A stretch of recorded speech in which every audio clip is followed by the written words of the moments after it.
Ya. Vamos entonces con este video. Voy a intentar hacerlo breve, no pasarme los 40 minutos. Voy a hablar del tamaño del efecto y el análisis de poder. Ya, dos temas bastante relegados de nuestras clases de estadística en el pregrado. ¿Ya? Y porque principalmente cuando vemos los temas de estadística nos centramos en saber si rechazo o no la hipótesis nula y me olvido de todo. ¿Ya? Entonces vamos a intentar avanzar un poquito más en esto de una manera más amena y sin tanto tecnicismo, sino para entender los conceptos básicos. Ya, primero, recordando, ya, nosotros cuando hacemos estadística, bajo ciertos paradigmas de la estadística, lo que vamos a estar intentando hacer ya es evaluar si nos conviene o no rechazar la hipótesis nula. ¿Ya?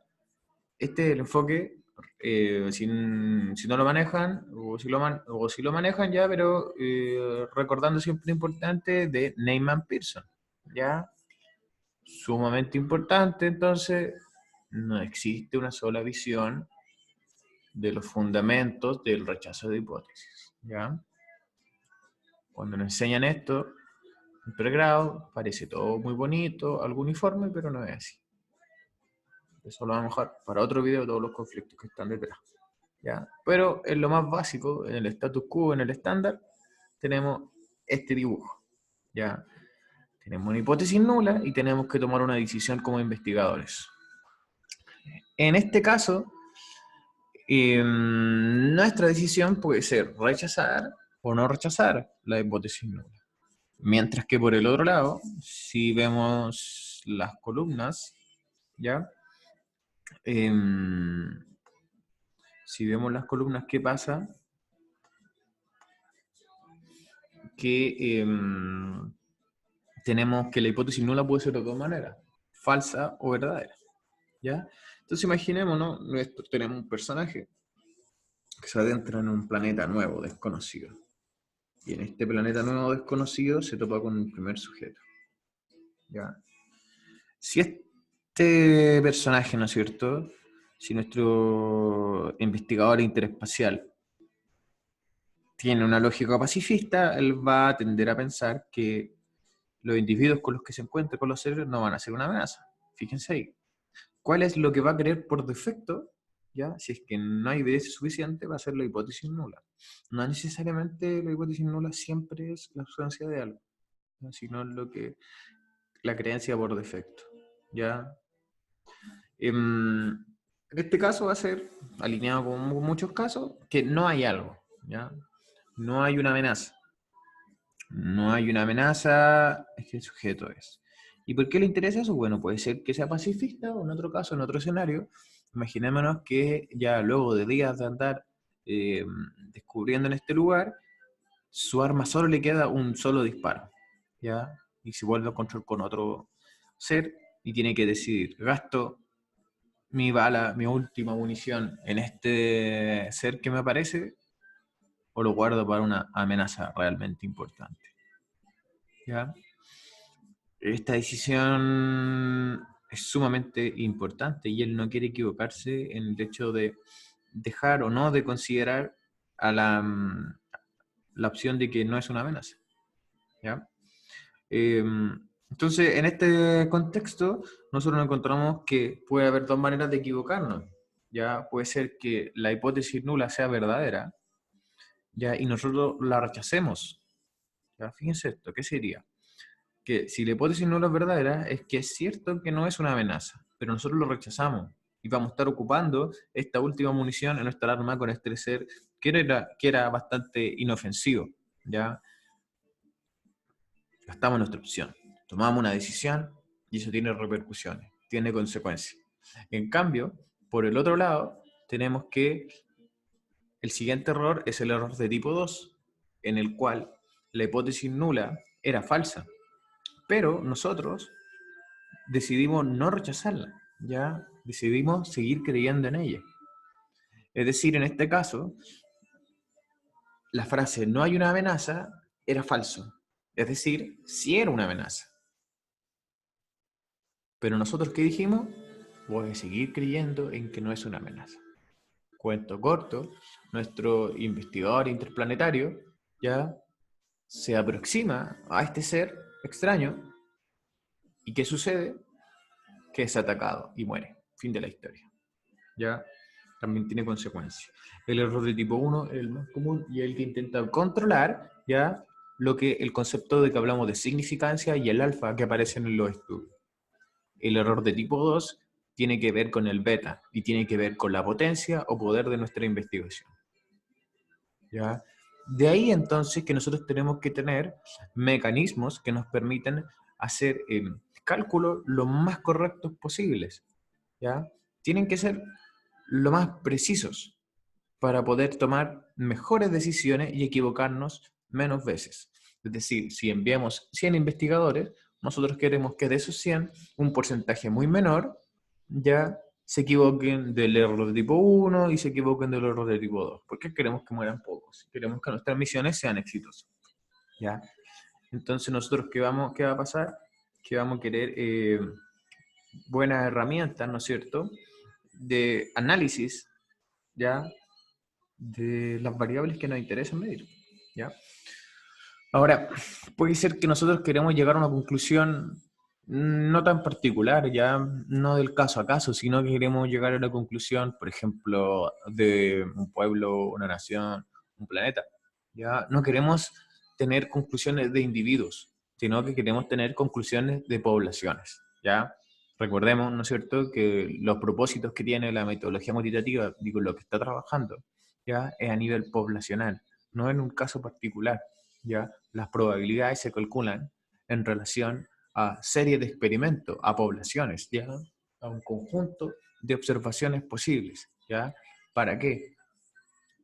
Para que nosotros a largo plazo, como dicen los gringos, in a long run, ¿ya? En una serie larga de experimentos, nosotros vamos a tener una tasa de éxito y fracasos determinada. ¿Ya? Ese es como el concepto cuando se define en la estadística frecuentista, ¿ya? O sea, las frecuencias se calculan en base a una serie de eventos.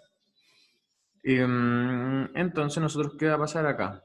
Vamos a tener que, podemos tener distintas herramientas de observación para observar la realidad, ¿ya? Podemos tener un telescopio, podemos tener un microscopio, para dar ejemplo bastante concreto de esto, ya un telescopio, un microscopio, pero obviamente nosotros consideramos que esto tiene limitaciones, ya no pueden observarlo todo, ya los telescopios están hechos para ver a distancia, los microscopios para ver cosas que están muy lejos, ya, y que nuestros ojos no alcanzan a ver, y los microscopios para ver cosas muy pequeñas, que nuestros ojos no alcanzan a ver. Entonces, si hay algo muy lejos y nuestro telescopio ya no nos sirve para ver, nosotros, fíjense que podemos caer en un error y pensar que porque no vemos algo, eso no existe. ¿Ya? Pero no es que no exista, es que a nuestro telescopio le falta la potencia. ¿Ya? Ahora, recordando esto que dice Carl Sagan, ¿ya? Carl Sagan, no sé, como lo queramos pronunciar. Alguien podría tener una religión en que se base de que hay una tetera diminuta girando alrededor de la Tierra, ¿ya? Pero no es observada por ninguna máquina desde el planeta. Entonces ellos nos van a argumentar que no, porque no podamos verla, significa que no existe. Sí, no significa que no existe, pero ¿voy a creer en aquello? ¿Ya?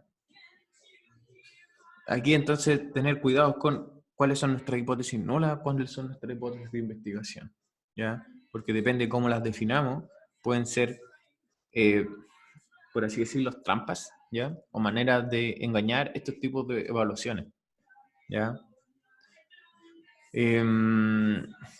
Entonces con nuestro telescopio no vamos a ver cosas, tenemos que asumir que existen, cosas que no vemos, ¿ya?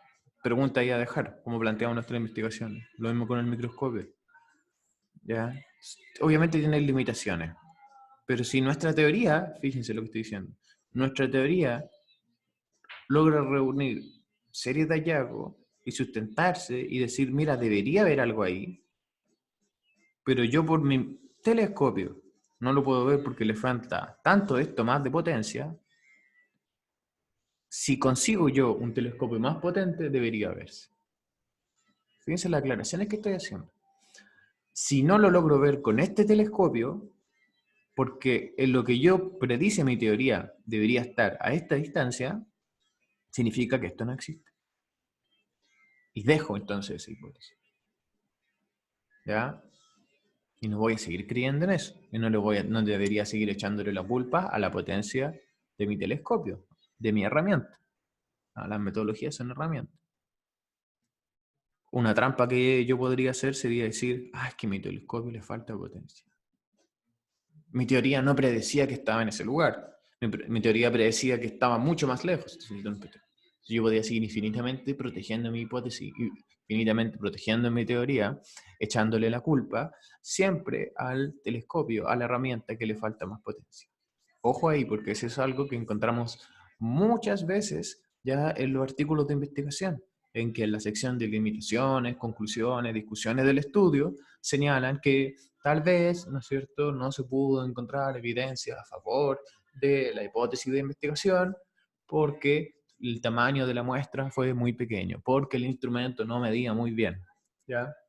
Y entonces vuelven a investigar sobre eso, vuelven a investigar sobre eso, echándole la culpa, ¿no es cierto?, siempre a la herramienta, siempre a la metodología, que le faltaron ciertas características.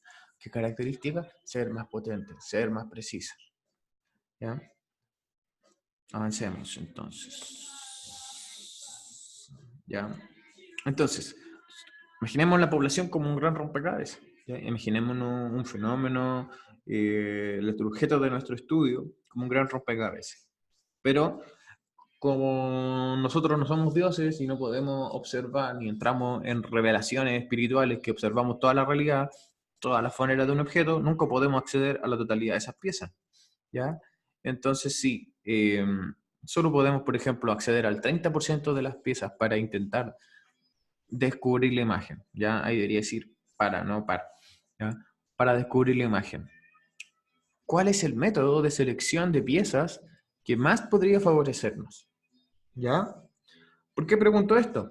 Porque podría ser eventualmente que nos tocaran todas las piezas de acá, todas estas piezas celestes, y nosotros diríamos, a ver, ¿qué es lo que hay detrás de esto? Solamente una nave, siendo que hay todas estas otras cosas que están pasando.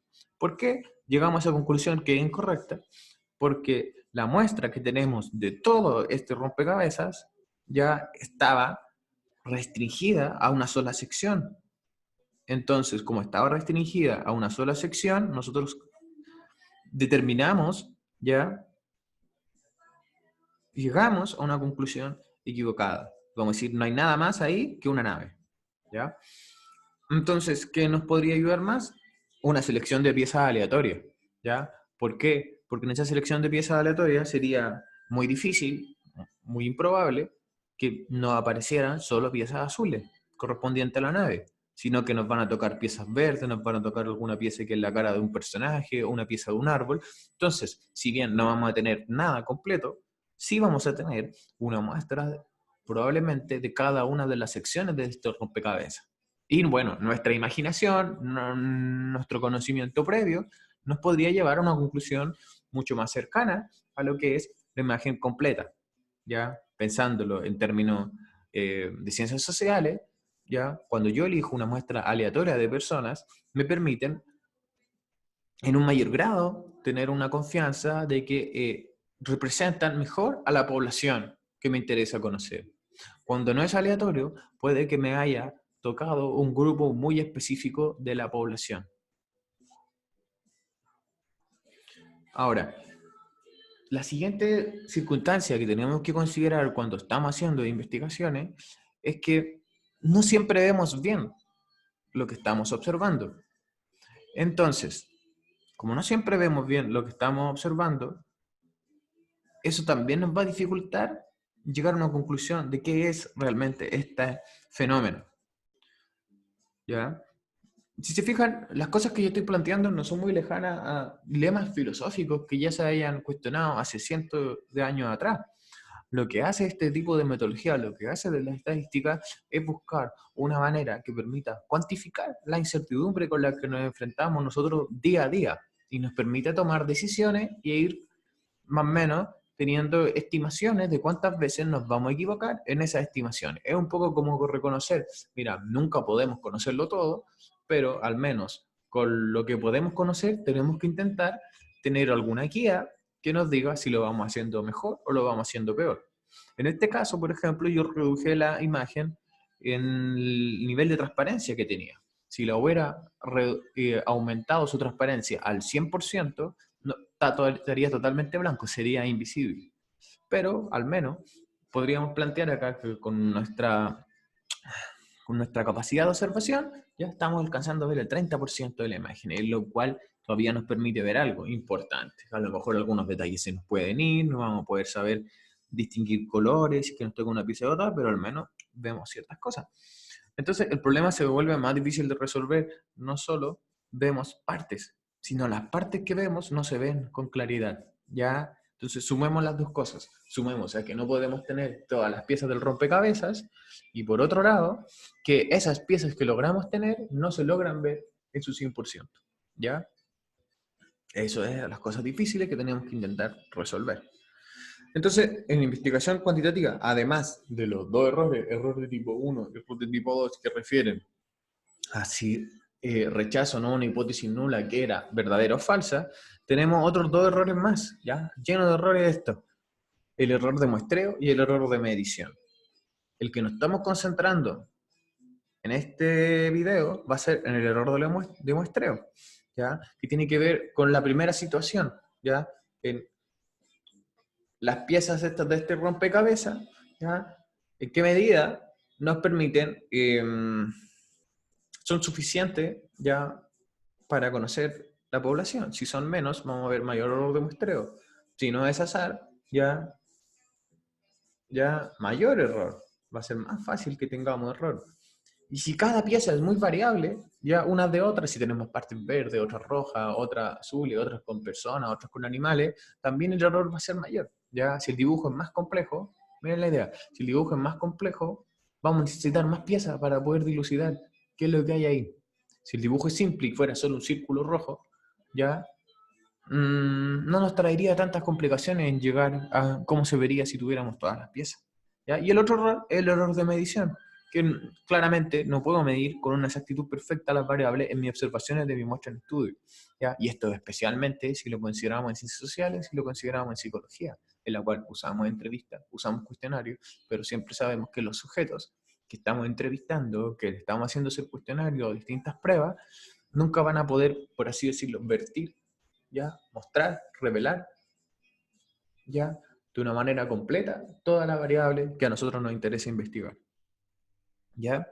Ahora, volviendo un poco al pasado, a 1908, ¿ya? Tenemos la publicación, ¿ya? Donde comienza la historia de la prueba de T-Student, algo que si nos interesa estos temas ya nos sonará.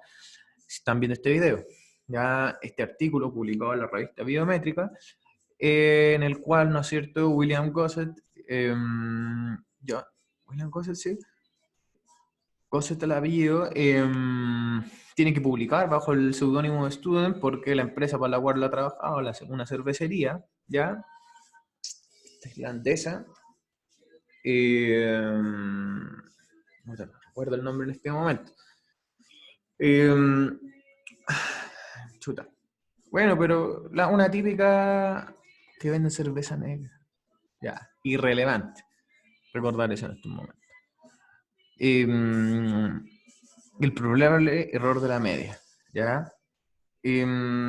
Fíjense acá que una de las maneras en que él está definiendo en este artículo dice: un experimento en estadística refiere a cualquier proceso que produce datos, ¿ya? No tiene nada que ver con los diseños de investigación con los que nosotros manejamos, en que están los diseños experimentales y no experimentales, ¿ya? Aquí se refiere a grosso modo, ¿no es cierto?, procesos que produce datos, listo, en estadística. Este paper comienza diciendo que un experimento pertenece a una población de experimentos posibles en las mismas condiciones, fíjense, en las mismas condiciones, se replica una y otra vez, ¿ya? ¿Podremos usar estos criterios realmente en ciencias sociales? Chuta, bueno, lo creemos y lo hacemos. ¿Ya? Y más o menos funciona, listo, nos quedamos tranquilos. Y que una serie de experimentos de una muestra de esa población, ¿ya? Porque la población entera sería casi pensar en un infinito, ¿ya? En toda la consecución posible de experimentos, ¿ya? Que nos va a llevar a calcular un promedio. Y ese promedio es el valor real, ¿ya? De la población, ¿ya? A la población de experimentos. Pero no podemos hacer infinitos experimentos. Entonces vamos a hacer 100, vamos a hacer 200, vamos a hacer 30, ¿ya? Y a mayor número de experimentos, entonces, ¿qué dice? Se concluye, más nos acercamos al valor real, más nos acercamos a este infinito, entre comillas. Sin embargo, en muchas áreas no se pueden hacer repetidos experimentos con muestras grandes. Más encima, las muestras no van a ser grandes. Entonces, más nos va a costar llegar a ese valor real. Es necesario algo más. Y ahí es que él empieza a inventar esta distribución de T-Student que pueda transponer los criterios o de alguna manera adaptar lo que se estaba haciendo con los tests de Z, ¿ya? Pero pasarlo a condiciones más, por así decirlo, cotidianas y no tan especiales, en la cual, por ejemplo, no conocemos la varianza poblacional, ¿ya? Entonces, los test basados en la distribución Z, ¿ya? Piden algo muy curioso, te piden el valor de la varianza de la población. Pero ¿cómo vamos a saber el valor de la varianza en la población si aún no conocemos el promedio de la población? Y para calcular la varianza de algo, necesitamos el promedio de ese algo. Entonces, en la T-Student nos olvidamos un poco de este tema de la varianza poblacional y lo que empezamos a ocupar ya es en vez de la varianza poblacional, ya lo que se empieza a ocupar es la varianza, pero en la muestra, ¿ya? Y fíjense este término, S dividido la raíz cuadrada de n, ¿ya? Es decir, la variación, ¿ya? Lo que tan heterogénea es nuestra muestra, el estudio, dividido, ¿ya? Por esto que representa el tamaño de nuestra muestra.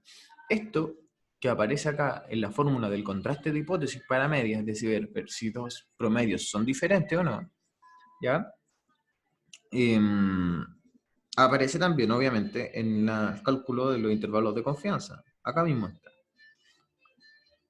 Y fíjense que en este mismo está involucrado el alfa, que tiene que ver con el error de tipo 1, porque eso es lo que queremos disminuir.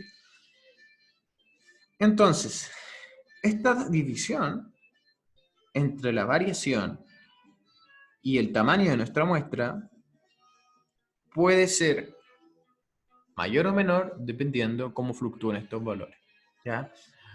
Solo este componente de esta fórmula se le conoce como el error estándar, ¿ya? Es decir, el error estándar va a ser más o menos grandes dependiendo de nuestra variación en la muestra y el tamaño de esta, ¿ya? Entonces nosotros cuando tenemos una fracción, ¿ya? A más grande es el número del numerador, ¿ya? Manteniendo el denominador constante, ¿ya? ¿Qué va a pasar con este resultado de esta división? ¿Va a ser más grande o pequeño?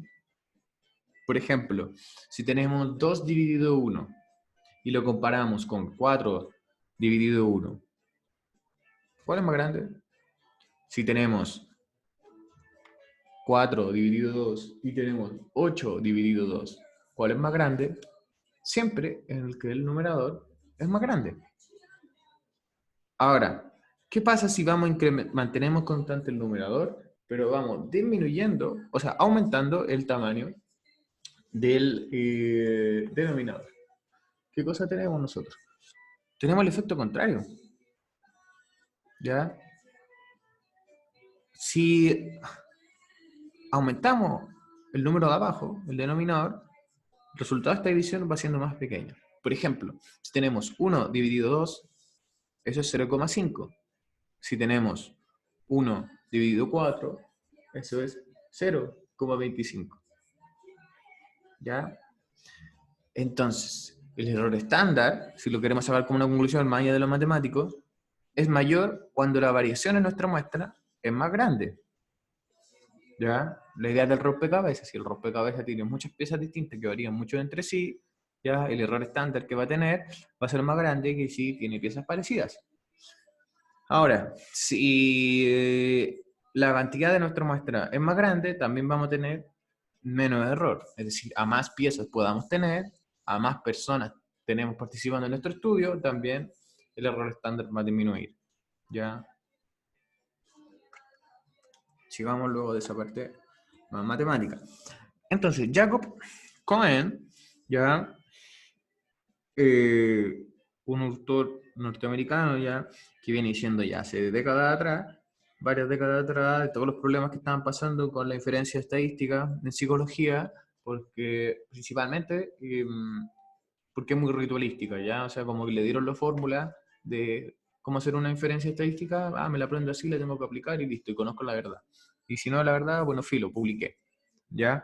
Entonces él dijo, hay que ser más consciente de esto, ¿ya? Entre los que investigan, no puede ser que yo me disocie de los procesos directivos que están detrás de lo que yo estoy finalmente concluyendo. Entonces, por ejemplo, este artículo recomiendo que habla sobre el concepto de poder para que vean todo el detalle, ¿ya? Entonces aquí él da varios criterios de cuántos son los tamaños muestrales que se alcanzan de acuerdo a tener cierto poder. ¿Ya? 1992. Ya, harto tiempo atrás. Harto tiempo atrás. ¿Ya? Entonces, vamos a ver la otra parte. El tamaño del efecto. El tamaño del efecto, lo que viene siendo acá es qué tan diferentes esperamos sean los promedios que vamos a comparar, ¿ya? Entre los grupos. Ya estamos pensando para explicar el tema del tamaño del efecto en pruebas de test student para muestra independiente. Cuando haríamos esto, tenemos un grupo 1, tenemos un grupo 2, ya, que ambos vienen de distintas condiciones y queremos ver si esas condiciones están asociadas, ¿no es cierto?, a una diferencia en una variable particular, ¿ya? Cierto tratamiento, el efecto, ¿no es cierto?, del tratamiento. ¿Por qué? Porque la diferencia entre el grupo 1 y 2 va de alguna manera mostrar ya que algo distinto les pasó a los sujetos, ¿ya? Si eso les impactó, les afectó de una manera mayor o menor, ya vamos a estar pudiéndolo visualizar en el tamaño del efecto. Esta es la fórmula más sencilla para calcular la D de Cohen, que es lo que cuantifica el tamaño del efecto, ¿ya? En esto, ¿con qué nos encontramos? Arriba, en la fórmula, tenemos que está la diferencia entre los dos promedios, ya del grupo 1 y el grupo 2. Y abajo hay una combinación, ya, de las desviaciones estándar de cada uno de los grupos. Entonces, el tamaño del efecto, esta D de Cohen, va a ser más grande entre más grande sea la diferencia entre los promedios de ambos grupos. Pero también esto va a estar afectado por las variaciones que tienen cada uno de estos grupos, ¿ya? La variabilidad de cada uno de estos grupos. ¿Por qué? Si mi promedio es la diferencia entre los promedios grande, pero la variación también es gigante, el tamaño del efecto entonces no va a ser muy importante. ¿Cuál es el mejor escenario que yo podría tener entonces para tener un tamaño del efecto muy grande? Es decir, un efecto que me va a ser fácil de encontrar, por ende, como va a ser fácil de encontrar porque es grande de tamaño, es decir, no necesito un telescopio, no necesito un microscopio, me bastan con mis propios ojos, podría plantearlo de esa manera. El escenario ideal es que la diferencia entre los promedios de los grupos sea muy grande y la variabilidad en cada uno de los grupos sea muy pequeña, ¿ya? Ya me va a dar un tamaño del efecto muy grande. Y si el tamaño del efecto es muy grande, necesito menos poder. Si necesito menos poder, significa que me basta una muestra más pequeña. Es por este motivo que no me sirve a mí un número mágico, no existe un número mágico, y de ahí viene la crítica de Jacob Cohen de que hay que intentar renunciar a los rituales, de cuál es un tamaño de la muestra bueno para hacer una investigación. Eso de 30, del teorema del límite central, es una descripción totalmente vaga, y hay papers que pueden encontrar de por qué no tiene ni un sentido que lo apliquemos, ya como que fuera algo universal, ya que nos asegura, que nos garantiza algo, ya. A veces una muestra de 30 puede que sea suficiente, a veces una muestra de 1000 puede que no lo sea, ya, por así decirlo. Siguiente.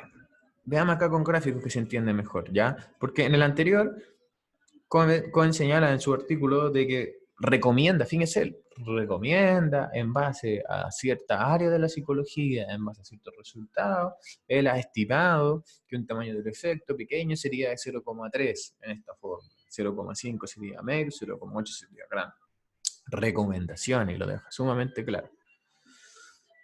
Tomemos unas de estas para ver qué significa esto visualmente, ¿ya? Cuando lo pensamos visualmente, tenemos lo siguiente, ¿ya?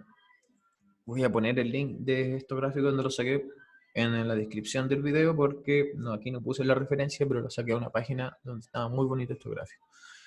Entonces, fíjense el tamaño del efecto. Entonces, ¿qué tiene que ver? Con cuánto se traslapan estos dos grupos, cuánto se superponen. Fíjense que este primer gráfico que está acá dice la D de Cohen es de 1,5. Miren, la recomendación que dimos antes y los estándares que se usan es de que 0,8 es grande. ¿Ya? Y el 1,5 sería entonces muy grande el tamaño del efecto. ¿Qué significa muy grande? Que significa una D de Cohen de 1,5. De por sí el número no nos quiere decir mucho, ¿ya? Pero tiene que ver con las distancias de desviación estándar que hay entre un promedio y otro, ¿ya? Para que nos hagamos una idea. Más interpretable, la información que tengo acá en la tercera columna. El porcentaje, fíjense, del grupo control, por ejemplo, el grupo que no se le hizo una intervención, ¿ya? Promedio, no sé, en su nota en estadística de la universidad, con el grupo que asistió a un taller. ¿Cómo varían los promedios de nota entre esos dos grupos? Que fueron un curso de verano en este reforzamiento. Entonces, en el porcentaje del grupo control menor al promedio de tratamiento. Entonces, el grupo control, fíjense, estaría acá en un promedio 0. El otro tendría acá su promedio, en el 1,5. Fíjense que solo esa parte de la distribución, lo que viene desde esta línea del promedio del grupo 2, lo que está en la curva celeste, solo esa parte sería el 6%. Solo el 6% del grupo control logra ganarle al promedio del grupo experimental, ya el grupo en tratamiento, el grupo que habría sido afectado por una condición. Ya, por eso es que el 94% es mayor. Veámoslo en el otro punto de vista. Solo el 6% del grupo en tratamiento ya cae bajo el otro grupo. ¿Ya? Por eso esto tiene que ver tanto con el promedio, con tanto la variabilidad. No me sirve de nada conocer los promedios si no conozco todo lo demás, ¿ya? Porque nunca todos los sujetos están en el promedio, ¿ya? Los promedios son sumamente engañosos, lo sabemos. Y tenemos que considerar qué está pasando. Porque a lo mejor en promedio están separados, pero la variabilidad es tanta que parecen no ser muy distintos. Miren una D de Cohen tamaño del efecto pequeño. 58% del grupo control menor al promedio del tratamiento. Es decir, hay una diferencia muy menor. Miren cómo están desolapados. ¿Ya? Esa diferencia porcentual se ve simplemente acá. ¿Ya? Esto es lo que nos están calzando. ¿ya? Pero los promedios están casi juntos, ¿ya? Si el porcentaje del grupo control menor al promedio del tratamiento fuera 50%, el tamaño del efecto sería cero, ¿ya? No hay diferencia entre un grupo y el otro, ¿ya? El 50% está abajo, el 50% está arriba, ¿ya? Es decir, están totalmente solapados. Si uno ve este gráfico y uno ve un tamaño del efecto pequeño y dice, esto es insignificante. Estos grupos apenas tienen diferencia. Hay un 8% de mejora. Y me gasté no sé cuánta plata en ese tratamiento. O si me dicen a mí, ¿quieres tú participar de este tratamiento? Hay el 8% de los que participan ya mejoran en comparación a los que no lo hacen. Imagínense la gente que hace preuniversitarios. Y dicen, el 8% de las personas que van a preuniversitarios logran mejorar sus puntajes para las pruebas de ingreso a la universidad. Voy a pagar un año, no sé cuánto de plata, cuánto dinero para aumentar mi durabilidad, ¿ya? Y ser parte de ese 8%, no lo sé. ¿Ya? Y luego vamos viendo cómo va aumentando en la medida que el tamaño del efecto va grande. Se van distanciando esto. Ahora, ¿cómo hago esto ya? Bueno, hay un programa gratuito para hacerlo. Y creo que al día de hoy las últimas versiones del SPSS, que es el programa más popular en esto, todavía no tiene análisis de poder. Todavía no nos dice nada de eso. ¿Ya? Todavía no nos calcula el tamaño del efecto cuando hacemos una prueba de test student. Que algo verdaderamente, imagínense, 1992, Jacob Cohen hablaba del tamaño del efecto. Análisis de poder. Y no se habla, ¿ya? No se incorpora. Pero tenemos otro programa que sí lo incorporan, como el que vimos ya, Jamovie.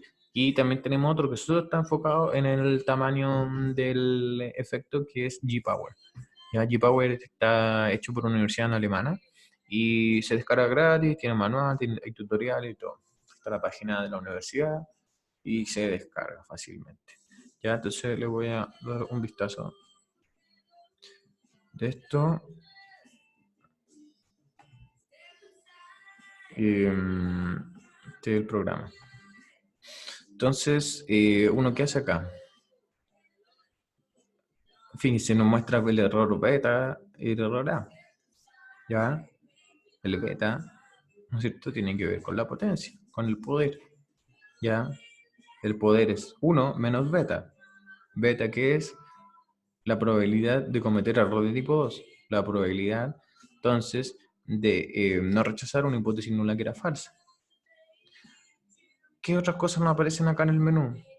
Bueno, si el test es de una cola o dos, ya, si es de una cola, recuerden cuando nuestra hipótesis es clara en la dirección. Por ejemplo, este grupo es mayor que el otro. ¿Ya? Si es simplemente diferente de dos colas, puede ser para cualquier lado. El tamaño del efecto, ¿ya? Miren acá amigable. Si simplemente acercamos el mouse, ¿ya? Nos dice, nos recuerda. Mira, convenciones del tamaño del efecto. 0,2 pequeño, 0,5 mediano, 0,8 grande. Entonces uno puede elegir un criterio. El error, ¿ya? El 0,05 que casi siempre he usado, ¿ya? Y poder, 0,95, ¿ya? Y esto tiene que ver con la cantidad de muestras, ¿ya?, entre uno y otro grupo. Fíjense, entre el grupo 1 y el grupo 2. ¿Cuál es el ratio de eso? ¿Ya? Entonces, como en 1 significa que misma muestra. Fíjense que hay distintas opciones. La más importante es una a priori, que esto, fíjense la idea, yo debería hacer este cálculo antes de comenzar mi estudio. Yo debería calcular cuántas muestras necesito para los test que quiero hacer, antes de empezar a recolectar. Si no lo hice ya, puedo hacer al menos post-hoc, ¿ya? Que es cuánto poder conseguí yo, dado una alfa, una muestra y un tamaño del efecto, ¿ya? Tengo esas dos maneras. Vamos a ver en el a priori, ¿ya? Esto también va con la lógica de los Preregistraciones de los estudios. O sea, yo registro un estudio y ya digo cuánta muestra voy a usar, porque este es el tamaño del efecto esperado, ya el poder que yo quiero, ya todo el asunto. Entonces, vamos por lo convencional, ¿ya? Lo convencional es, y lo convencional así, criterio menos exigente, un alfa de 0,05 y un poder de 0,8. Ya, esos son como parámetros convencionales. ¿Sí? Uno, efecto medio. Ya, bueno, acá, calcular, ya, nos tiro el dibujo. Pero este es mucho más interesante. Ya nos va a tirar un gráfico que nos va a poder reflejar cómo varía esto. ¿Ya? Row plot. Fíjense, total de muestra en el eje Y y poder alcanzado en el eje X. Como nuestro poder va aumentando en la medida que aumenta nuestro tamaño de la muestra. O en este caso, como lo estamos haciendo a priori, cómo aumenta a medida que nosotros vamos queriendo más poder, cómo va a tener que ir aumentando el tamaño de nuestra muestra. Ya que esa es la lectura que tendríamos que hacer. Fíjense que para obtener un poder de 0,8, que es lo que estábamos proponiendo, y encontrar un efecto de 0,5, un efecto mediano, ya necesitamos 100. ¿Y aquí dónde está el 30? No existe el 30. ¿Qué es eso de que con 30 basta? ¿Ya? ¿Qué es eso? Ya. Veamos, acá vamos a ir cambiando algunas cosas para que puedan entender mejor esto, cómo funciona y cómo va a cambiar, cómo fluctúa. ¿Ya? Entonces, vamos a cambiar el tamaño del efecto. ¿Ya? Vamos a cambiar el tamaño del efecto y vamos a poner un tamaño del efecto más pequeño. ¿Ya? O sea, pensemos un poco. Vamos a necesitar más o menos muestras si queremos buscar un tamaño del efecto más pequeño. Vamos a ir a ver el gráfico. Dibujémoslo. Recordemos que estamos en 0,8 de poder y nos están pidiendo 100 de muestra. Vamos a dibujar, actualicemos el gráfico. Miren ahora, si el efecto es pequeño, lo que queremos encontrar, con un poder de 80, necesitamos alrededor de 275, 200... Es más del doble de lo que necesitábamos de muestra. En el caso anterior, al pasarlo a un tamaño del efecto menor. ¿Ya? Miren la exigencia que tenemos. 200. ¿Cuántos estudios que están buscando tamaño de efectos pequeños? ¿Ya? Y dicen no encontrar efectos significativos, no encontrar resultados significativos, se debe a que la muestra era pequeña, porque era menores, ¿no es cierto?, a eso. ¿Ya?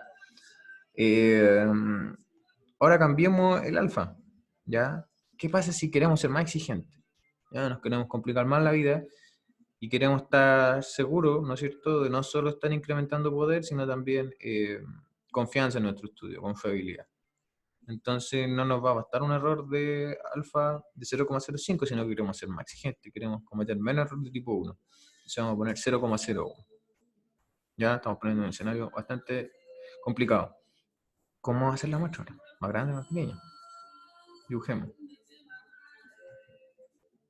Miren, 0,8, vamos en 450. Muestras de 450 necesitamos si queremos tener un poder de 0,8, es decir, que solo nos vamos a equivocar el 20% de las veces en no rechazar la hipótesis nula. Cuando era falsa, 20%.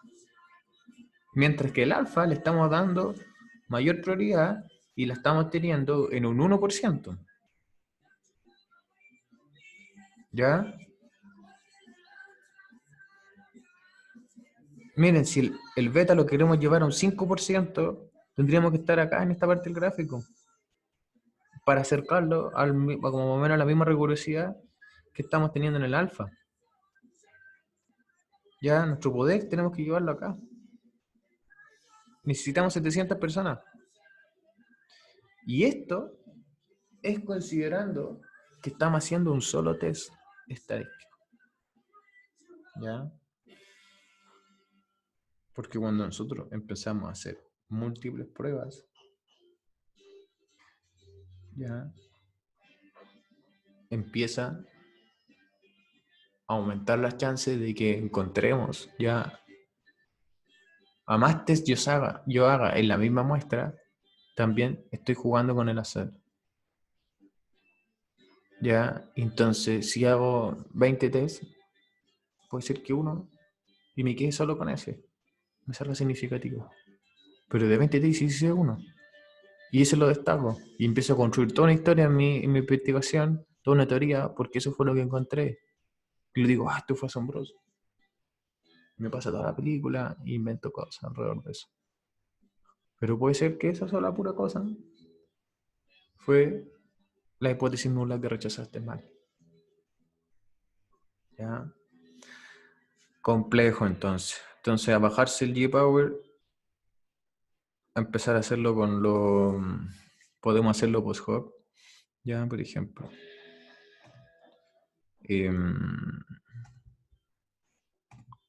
Búsquense un artículo donde ojalá esté el tamaño del efecto si no ustedes lo calculan, ¿ya? Entonces miren, acá tenemos el tamaño del efecto, ya supongamos que es 0,5, la probabilidad que dice el estudio, el tamaño de cada grupo, grupo 1, grupo 2, ¿ya? Y vamos a ver, oye, mira, encontré un estudio que tiene estas características. ¿Cuánto poder tendrá ese estudio? Que dijeron que algunas cosas no la encontraron, ya. Poder 0,8. ¿Ya? Ya. Sí, mira, parece más o menos 100 participantes. Piola. O sea, si no encontraron algo, había un 20% de probabilidad de que si no hubieran encontrado ese algo, se debía a poco poder del estudio. Cambiemos el tamaño del grupo a 30, el número mágico. Miren el poder, 0,6. O sea, 40%. Y no es raro encontrar estudios con estas características. 20 y 20. Y hacen pruebas de test student. Miren, es más probable en menor al 0,5. Es decir, es más probable que nos equivoquemos al no rechazar, a que lo hagamos bien. ¿Ya? Entonces, a leer paper, a bajarse este programa, meterle mano, porque aquí lo estamos viendo con un test, pero miren, tienen por regresión un montón de cosas. Estar meses viendo esto. ¿Ya? Así que ese fue el video. Espero que les guste y lo compartan harto. Si están estudiando con sus compañeros de estudio, si son profes, se los compartan a sus alumnos, ¿ya? Y eso, cualquier otra sugerencia de video, estoy leyéndolos. Adiós.